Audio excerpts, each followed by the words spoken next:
Good morning बच्चों। आज हम डायरेक्ट मेथड पढ़ेंगे।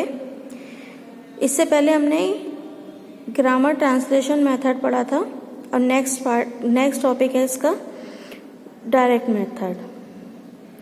डायरेक्ट मेथड को अन्य नामों से भी जाना जाता है, जैसे नेचुरल मेथड और formed method. Grammar translation method को अननेचुरल मेथड कहते हैं और डायरेक्ट मेथड को नेचुरल मेथड कहते हैं। रीफॉर्म्ड मेथड इसलिए कहा जाता है क्योंकि ये ग्रामर ट्रांसलेशन मेथड के अगेंस्ट में बना है। ग्रामर ट्रांसलेशन मेथड के बाद बना है, उसको रीफॉर्म्ड किया गया है। डायरेक्ट मेथड ओरिजिनेटेड हुआ है फ्रांस में और इसके प्रिंसिपल्स जर्मनी से हैं। अगेंस्ट ट्रांसलेशन मेथड, ये ट्रांसलेशन मेथड के अगेंस्ट में बना है। Stress on each branches of learning, इसमें लर्निंग की सभी ब्रांचेस के ऊपर स्ट्रेस दिया गया है, यानी कि लर्निंग की जितनी भी ब्रांचेस होती हैं, रीडिंग, राइटिंग, लिसनिंग, उन सभी के ऊपर सभी को एनहेंस करने की कोशिश की गई है। Unit of speech sentence, translation method में हमने देखा था कि यूनिट वर्ड थी क्योंकि उसमें वर्ड टू वर्ड ट्रांसलेशन किया जाता है।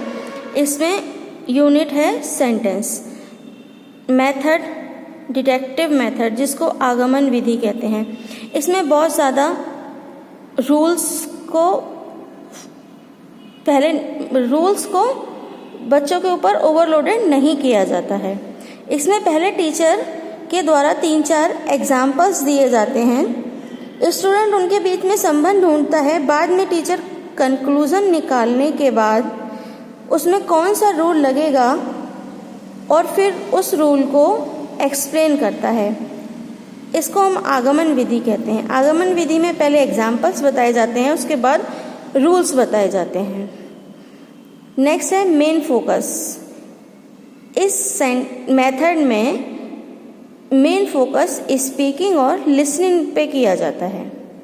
बेस्ड ऑन अजम्पशंस, पूर्व अनुमान पर आधारित होती है। नेक्स्ट देखते हैं merits. Ask questions in between the lecture, students lecture के बीच में टीचर से क्वेश्चंस कर सकते हैं। नेक्स्ट है डिक्टेशन। इस मेथड में डिक्टेशन की मदद से वर्ड और सेंटेंस फॉर्मेशन को और अधिक इम्प्रूव करने की कोशिश की जाती है। नेक्स्ट स्टूडेंट सेल्फ करेक्शन, इसमें स्टूडेंट को ये मौका मिलता है कि वो अपना सेल्फ करेक्शन कर सके।